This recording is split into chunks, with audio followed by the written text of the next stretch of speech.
ஸலாமு அலைக்கும் வரஹ்மத்துல்லாஹி வபரகாது. பிரியமான பார்வையாளர்களே, மக்காவில் உள்ள ஹரம் பள்ளிவாசலுக்கு அருகில் உள்ள ஒரு கட்டிடத்தில் பொருத்தப்பட்டிருந்த கண்காணிப்பு கேமராக்கள் நம்ப முடியாத ஒரு காட்சியை பதிவு செய்துள்ளன. வெள்ளை உடை அணிந்த ஒரு பேய் உருவம் கேமராவில் பதிவாகியுள்ளது. உலகம் முழுவதும் உள்ள கண்காணிப்பு கேமராக்கள் அவ்வப்போது விசித்திரமான நிகழ்வுகளையும் சில சமயங்களில் ஆச்சரியமான இயற்கை நிகழ்வுகளையும் பதிவு செய்கின்றன. ஆனால் சில நேரங்களில் அவை விளக்க முடியாத அசாதாரணமான விஷயங்களை பதிவு செய்கின்றன. இந்த வீடியோவில் ஒரு அசாதாரண நிகழ்வின் பின்னால் உள்ள மர்மமான மற்றும் குழப்பமான கதையை நாம் ஆராய்ந்து பார்ப்போம். சவுதி செய்தி ஊடகங்கள் ஒரு விசித்திரமான கதையை பதிவு செய்தன. இது புகைப்படங்களால் ஆதரிக்கப்பட்ட ஒரு பிரபலமான மர்ம நிகழ்வை பற்றியது. மக்கா முனிசிபாலிட்டியில் உள்ள ஒரு கட்டிடத்தின் கண்காணிப்பு கேமராக்கள் வெள்ளை ஆடை மற்றும் ஷால் அணிந்த ஒரு வெளிப்படையான பேய் உருவம் திடீரென கேமராக்கள் முன் தோன்றிய காட்சிகளை பதிவு செய்தன. இந்த செய்தி உடனடியாக ஊடக தளங்களில் பரவியது. மேலும் படங்கள் இணையதளங்களிலும் சமூக ஊடகங்களிலும் வைரலாகின. கட்டிடத்தின் உள்ளேயுள்ள முனிசிபல் ஊழியர்கள் இந்த அறியப்படாத வெளிப்படையான உருவத்தின் படங்களையும் வீடியோக்களையும் பார்த்தபோது அதிர்ச்சியடைந்தனர். பாரம்பரிய வெள்ளை சவுதி உடை அணிந்த ஒரு நபரை போல தோற்றமளிக்கும் இந்த உருவம் இரவு நேரத்தில் கட்டிடத்தின் ஒரு நுழைவு வாயிலுக்கு அருகில் திடீரென தோன்றியது. ஒரு அமைதியான இரவில் அதிகாலை 3 மணியளவில் இந்த உருவம் கட்டிடத்தின் ஒரு கதவுக்கு அருகில் திடீரென தோன்றியது. மக்காவின் புனித தலைநகர முனிசிபாலிட்டியின் பேச்சாளர் கூறினார், கண்காணிப்பு கேமராக்கள் இந்த படங்களை பதிவு செய்துள்ளன. அதில் இந்த விசித்திரமான உருவம் தெளிவாக தெரிகிறது. மானிட்டர் திரைகளில் இது தோன்றிய போது அதை பார்த்தவர்கள் அனைவரும் முழுமையான அதிர்ச்சியில் இருந்தனர். அவர் உறுதிப்படுத்தியது, இத்தகைய நள்ளிரவு நேரங்களில் கட்டிடத்தில் பொதுவாக ஊழியர்கள் இருப்பதில்லை. மேலும் நுழைவு வாயில்களிலும் வெளியேறும் இடங்களிலும் நியமிக்கப்பட்ட பாதுகாவலர்கள் மட்டுமே இருப்பார்கள். ஆனால் இந்த மர்மமான உருவம் திடீரென ஒரு பள்ளிவாசலுக்குள் தோன்றியது பின்னர் நடந்தது முற்றிலும் எதிர்பாராதவையாக இருந்தது. ரவ்லா ஷரீஃபில் ஆராதகர்களிடையே ஒரு அறியப்படாத நபர் எப்படி தோன்றினார் என்பதை உங்களால் நம்ப முடியாது. நபிகள் நாயகத்தின் பள்ளிவாசலின் அதிகாரிகள் சமூக ஊடகங்களில் பரவலாக பரவிய ஒரு வீடியோவில் வெள்ளை ஆடை மற்றும் சிவப்பு கரையுடைய தலைப்பாகை அணிந்த ஒரு விசித்திரமான நபர் ரவ்லா ஷரீஃபில் அமர்ந்திருப்பதையும் அவரது முகமும் உடலும் பிரகாசிப்பதையும் காட்டும் காட்சிகள் வெறும் வீடியோ எடிட்டிங் மோசடி மட்டுமே என்று உறுதிப்படுத்தினர்.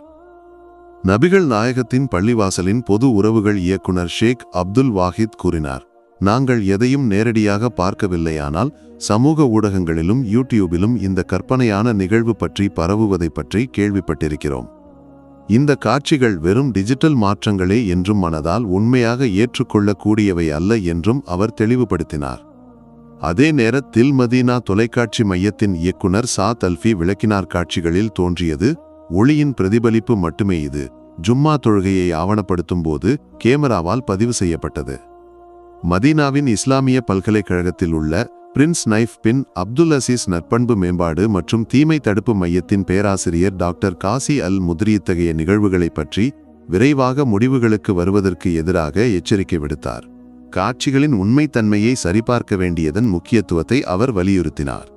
காட்சிகளில் தோன்றிய ஒளி பற்றிய கேள்விகளை முதலில் நிபுணர்களுக்கு அனுப்ப வேண்டும் என்றும் புலப்படாத விஷயங்களை பற்றிய விளக்கங்கள் அல்லது அனுமானங்கள் ஆராய்ச்சியின் அடிப்படையிலும் தெளிவான ஆதாரங்களின் அடிப்படையிலும் இருக்க வேண்டும் என்றும் அவர் கூறினார். தனிப்பட்ட கருத்துக்களின் அடிப்படையில் மட்டும் உண்மைகளை உருவாக்குவதை அவர் கடுமையாக எதிர்த்தார். புலப்படாத உலகத்தை அணுகுவது ஆதாரங்கள் மற்றும் பகுத்தறிவு சிந்தனை மூலமாக இருக்க வேண்டும் என்று அவர் மேலும் கூறினார். குர்ஆனின் வசனங்களும் நபியின் மரபுகளும் மக்களுக்கு நினைவூட்டப்பட வேண்டும் என்று அவர் கூறினார். ஷேக் அப்துல் முஹ்சின் அல் காசிமின் ஜும்மா குத்பாவின் தொடக்கத்தில் சரியாக 14 நிமிடங்கள் மற்றும் 3 வினாடிகள் நேரத்தில் நிகழ்ந்த இந்த நிகழ்வு சிலருக்கு பயத்தை ஏற்படுத்தியது. மற்றவர்கள் இது மனிதர்களிடமிருந்து உருவான ஒரு உயிரினம் அல்ல என்று நம்பினர். இப்போது நாங்கள் உங்களுடன் ஒரு அசாதாரண கதையை பகிர்ந்து கொள்ளப் போகிறோம். இது சஹாபாக்களின் காலத்தில் காபாவின் முன் நடந்த ஒரு நிகழ்வாகும். ஒரு உண்மையான மலாக் வானவர் ஹஜ்ஜை நிறைவேற்றிய ஒரு நிகழ்வு.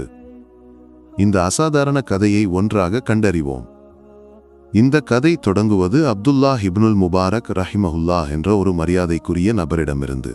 அவர் ஒரு பக்தியுள்ள மற்றும் இரையச்சமுள்ள நபராக இருந்தார். அவரது நீதியான குணத்திற்கும் ஆழமான பக்திக்கும் புகழ் பெற்றவர். அவரது உயர்ந்த குணத்தை விவரிக்கும் பல கதைகள் ஆன்மீகம் மற்றும் இரையச்சமுள்ள வாழ்க்கை முறைகள் பற்றிய புத்தகங்களில் பதிவு செய்யப்பட்டுள்ளன. அவர் ஆசீர்வாதங்கள் நிறைந்த ஒரு நபராக இருந்தார்.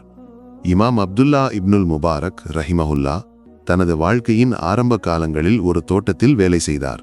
அங்கு அவர் மாதுளை, ஆப்பிள், ஆரஞ்சு மரங்களை பராமரித்து திருடர்களிடமிருந்தும் அனுமதியின்றி நுழைபவர்களிடமிருந்தும் அவற்றை பாதுகாத்தார். இதற்காக அவருக்கு சிறிய ஊதியம் கிடைத்தது. அவர் காலையில் தனது வேலையை தொடங்குவார். வேலை செய்யும் போது அவர் தனது கிழிந்த ஆடைகளை தோட்டத்தில் தைத்து ஒட்டுவார்.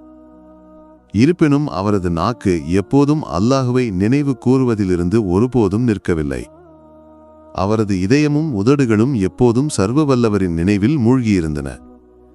தனது எஜமானிடமிருந்து ஊதியம் பெறும்போது அவர் அதை 3 பகுதிகளாக பிரித்தார். ஒரு 3ஆம் பகுதியை தானமாக வழங்கினார். ஒரு 3ஆம் பகுதியை தனக்கும் தனது குடும்பத்திற்கும் செலவு செய்தார். மீதமுள்ள 3ஆம் பகுதியை எதிர்கால தேவைகளுக்காக சேமித்து வைத்தார். ஒரு நாள் அவரது எஜமான் ஒரு விருந்தினருடன் தோட்டத்திற்கு வந்து, "ஓ முபாரக், எங்களுக்கு சில மாதுளைகள் கொண்டு வா" என்று கூறினார். முபாரக் சில மாதுளைகளை கொண்டு வந்தாரானால் அவை புளிப்பாக இருந்தன. எஜமான் கூறினார், "இவை புளிப்பாக உள்ளன, வேறு மாதுளைகளை கொண்டு வா." முபாரக் மீண்டும் சிலவற்றை கொண்டு வந்தாரானால் அவையும் புளிப்பாக இருந்தன. எஜமான் கோபமடைந்து, "உனக்கு எதுவும் புரியவில்லையா முட்டாளே? இவையும் புளிப்பாக உள்ளன." முபாரக் அமைதியாக பதிலளித்தார், "அல்லாஹ்வின் மீது சத்தியமாக எது இனிப்பு மற்றும் எது புளிப்பு என்று எனக்கு தெரியாது, ஏனெனில் தோட்டத்தில் இருந்து எதையும் சுவைக்க எனக்கு அனுமதி வழங்கப்படவில்லை." ஹஜ் பருவத்தில் அப்துல்லா இப்னுல் முபாரக் ரஹிமஹுல்லா தனது நண்பர்களுக்கு தாராளமாக உதவி செய்வார். ஹஜ்ஜை நிறைவேற்றுவதற்கு முன் அவர் தனது நண்பர்களை ஒன்று கூட்டி, "உங்களில் யார் ஹஜ்ஜை செய்ய விரும்புகிறார்கள்?" என்று கேட்பார். அவர்களின் பங்களிப்புகளை அவர் சேகரித்து ஒரு பெட்டியில் பாதுகாப்பாக வைப்பார். பின்னர் பயணம் முழுவதும் அவர்களின் அனைத்து செலவுகளையும் அவர் ஏற்றுக்கொள்வார். மேலும் சிறந்த உணவை வழங்குவார். ஹஜ்ஜுக்கு பிறகு மக்காவில் இருந்து அவர்களுக்கு பரிசுகளையும் நினைவுப் பொருட்களையும் வாங்குவார். இறுதியாக அவர்களை பாதுகாப்பாக அவர்களின் சொந்த ஊருக்கு திருப்பி அனுப்புவார். திரும்பிய பிறகு அவர் அவர்களுக்கு ஒரு விருந்து தயார் செய்து அவர்களை ஒன்று கூட்டி பின்னர் அவர்களின் பங்களிப்புகளை வைத்திருந்த பெட்டியை எடுத்து ஒவ்வொருவரின் பணத்தையும் முழுமையாக திருப்பிக் கொடுப்பார். அப்துல்லா இப்னுல் முபாரக் ரஹிமஹுல்லா ஒரு ஆண்டு ஹஜ்ஜை நிறைவேற்றுவார். மறு ஆண்டு அல்லாஹ்வின் பாதையில் ஜிஹாதில் பங்கேற்பார். ஒரு ஆண்டு ஹஜ்ஜை நிறைவேற்ற உத்தேசித்த போது ஒரு இரவு தனது நண்பர்களிடம் விடைபெற சென்றார். வழியில் இருட்டில் ஒரு பெண் குப்பை குவியலில் எதையோ தேடுவதை அவர் கவனித்தார். சிறிது நேரத்திற்கு பிறகு அவள் ஒரு இறந்த கோழியை எடுத்து தனது குழந்தைகளுக்கு சமைப்பதற்காக விரைவாக எடுத்துச் சென்றாள். அப்துல்லா இப்னுல் முபாரக் ரஹிமஹுல்லா ஆச்சரியப்பட்டு அவளை அழைத்து, "ஓ அல்லாஹ்வின் அடிமை, நீ என்ன செய்கிறாய்?" என்று கேட்டார். பின்னர் அவர் குர்ஆனின் வசனத்தை நினைவூட்டினார். "உனக்கு இறந்தவர தம்பன்றியின் இறைச்சி ஆகியவை தடை செய்யப்பட்டுள்ளன." அவள் பதிலளித்தாள், "ஓ அப்துல்லா, படைப்புகளின் விவகாரங்களை படைப்பாளரிடம் விட்டுவிடு, ஏனெனில் அல்லாஹ் தனது படைப்புகளை அவன் விரும்பியவாறு நிர்வகிக்கிறான்." அவர் கேட்டார், "உனது நிலையை ஏன் என்னிடம் சொல்லவில்லை?" அவள் பதிலளித்தாள், "அல்லாஹ்வின் பெயரால் கேட்டதால் நான் உன்னிடம் சொல்கிறேன். எனக்கு இறந்தவை ஹலால். நான் ஒரு ஏழை விதவை, 4 பெண் குழந்தைகளின் தாய். எங்களுக்கு ஆதரவாக யாரும் இல்லை. நான் மக்களின் கதவுகளை தட்டினேனானால் இரக்கமுள்ள இதயங்களை காணவில்லை. அதனால் பசியின் வேதனையால் உடல் எரியும் என் குழந்தைகளுக்கு ஏதாவது உணவு கிடைக்க வேண்டும் என்று நான் புறப்பட்டேன். அல்லாஹ் எனக்கு இந்த இறந்த கோழியை அளித்தான். இதை பற்றி நீ என்னுடன் வாதிடப் போகிறாயா?" அப்துல்லா இப்னுல் முபாரக் ரஹிமஹுல்லா அழுது, "இதை ஒரு அமானமாக ஏற்றுக்கொள்" என்று கூறி ஹஜ்ஜிற்காக சேகரித்திருந்த அனைத்து பணத்தையும் அவளுக்கு கொடுத்தார். பின்னர் அவர் வீட்டிற்கு திரும்பினார். அந்த ஆண்டு ஹஜ்ஜை நிறைவேற்றவில்லை. அதே நேரத்தில் அவரது ஊரைச் சேர்ந்த யாத்ரீகர்கள் ஹஜ்ஜை முடித்து திரும்பினர். திரும்பியவுடன் அவர்கள் அவரது வீட்டிற்கு வந்த பயணத்தில் அவரது உதவிக்கு நன்றி தெரிவிக்க வந்தனர், ஏனெனில் அவர் தங்களுடன் ஹஜ்ஜிற்கு சென்றதாக நம்பினர். அப்துல்லா இப்னுல் முபாரக் ரஹிமஹுல்லா அதிர்ச்சி அடைந்தார், ஏனெனில் அவர் ஒருபோதும் ஊரை விட்டு வெளியேறவில்லை. அவர் முழு நேரமும் வீட்டில் இருந்தார்.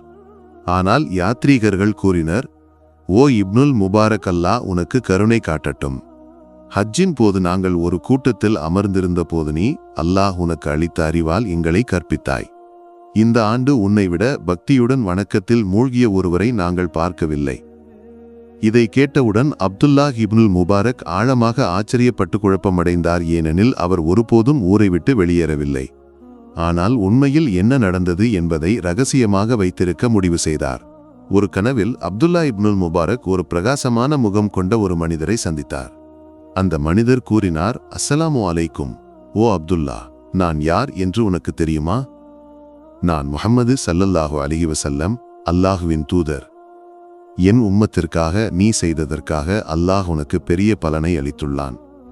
ஓ அப்துல்லாஹ் இப்னுல் முபாரக், நீ அனாதைகளின் தாய்மார்களை மதித்தது போல அல்லாஹ் உன்னை மதித்தான். நீ அனாதைகளின் தனியுரிமையை பாதுகாத்தது போல அல்லாஹ் உனது தனியுரிமையை பாதுகாத்தான். உனது உருவத்தில் ஒரு மலாக்கை வானவர் அல்லாஹ் படைத்தான். அந்த மலாக் ஹஜ் சடங்குகளில் உனது ஊர்க்காரர்களுடன் பயணித்தான். எல்லா யாத்ரீகர்களுக்கும் அல்லாஹ் ஹஜ்ஜின் பலனை பதிவு செய்துள்ளான். ஆனால் உனக்கு அவன் 70 மடங்கு பலனை எழுதியுள்ளான்.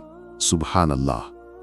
நீ அந்த ஏழை பெண்ணை கவனித்து உனது ஹஜ்ஜிற்காக சேகரித்த பணத்தை அவளுக்கு கொடுத்ததால் அல்லாஹ் உனது பிரதிநிதியாக ஹஜ்ஜை நிறைவேற்ற ஒரு மலாக்கை அனுப்பினான். பின்னர் வெளிப்பட்டது அல்லாஹ் அனுப்பிய அந்த மலாக் அல் பைத்துல் மஅமூரிலிருந்து வந்தவன். சுப்ஹானல்லாஹ். அஸ்ஸலாமு அலைக்கும் வரஹ்மத்துல்லாஹி வபரகாதுஹு.